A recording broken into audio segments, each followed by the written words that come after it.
What can you tell us about these ongoing issues at Newark? Well, first, when air traffic controllers are out on trauma leave, that doesn't create any confidence in the flying public. So the most important thing is we have to reinvest in confidence so travelers know it's safe.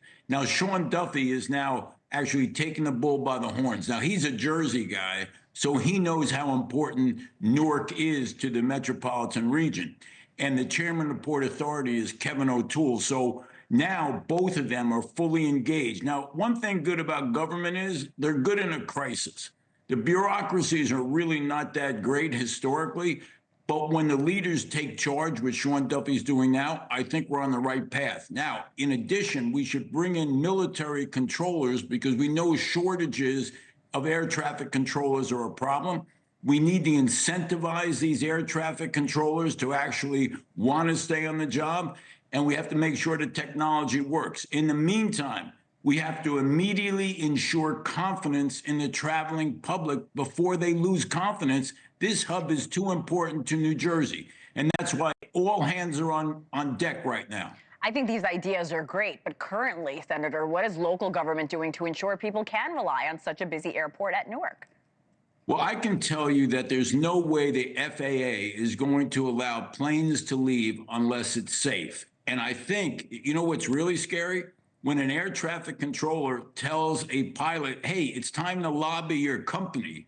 But at this point, when the FAA is actually on deck looking at this, that should give every person who's flying confidence because you know now someone's watching. Before, obviously, for the last 4 or 5 years, I'm assuming nobody was watching the technology, and that's why it got out of hand. But when people start to watch the flying public, safety is now the priority. And you heard Sean Duffy talk about that they're going to limit the number of planes so they can increase the safety. I think the military needs to come in, though, at least in the short term, and send in their traffic controllers. Let's switch gears here, Senator. Newark's mayor was arrested last week, while protesting at a federal immigration center. How are local leaders in your jurisdiction responding to this? Well, it depends on whether you're a Democrat or Republican. But let me say this about Ras Baraka in this situation. He's running for governor. He couldn't buy this kind of advertising. You know, whether you agree or disagree with what happened, I got to tell you something. There's no way any candidate on the Democratic side would have gotten this much publicity. Now, I'm not saying that's why he did it. All I'm saying is that's an incredible advantage for a Democratic candidate in a Democratic primary. You know, in New Jersey, there's a lot of Democrats running for governor. Right. Now, I'm a trial lawyer. I don't know what happened that day. I wasn't there. But I can tell you politically, there's no question this helps Ras Baraka, the mayor of Newark, in his gubernatorial bid.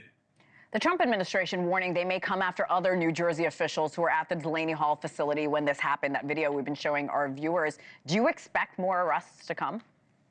I'm never going to guess what the federal government's going to do. And I'm also not going to guess exactly what happened. You know, as a trial lawyer, right, I never guess what happens. I look at the tape, I look at the evidence, and I decide what went down in my own judgment. So when all the evidence comes out, we'll see exactly what happened. But more importantly now, you know there's an ongoing fight among Democrats to be the next governor of New Jersey, or try to be the next governor of New Jersey. So this is something I'm sure the other candidates are not happy about on the Democratic side, because I'm getting calls from all over the country asking, what's going on with the mayor in Newark? Do you know Ras Baraka? What happened at the detention center? Yeah. So, you know, name recognition is a big deal in our business. So he's getting plenty of name recognition, that's for sure. And this is certainly getting national attention. John Bramnick, we always appreciate your time, Senator. Thank you again. Thank you. Thank you for watching. Subscribe below and download our NewsNation app right now on your phone, and you will get fact-based, unbiased news for all Americans.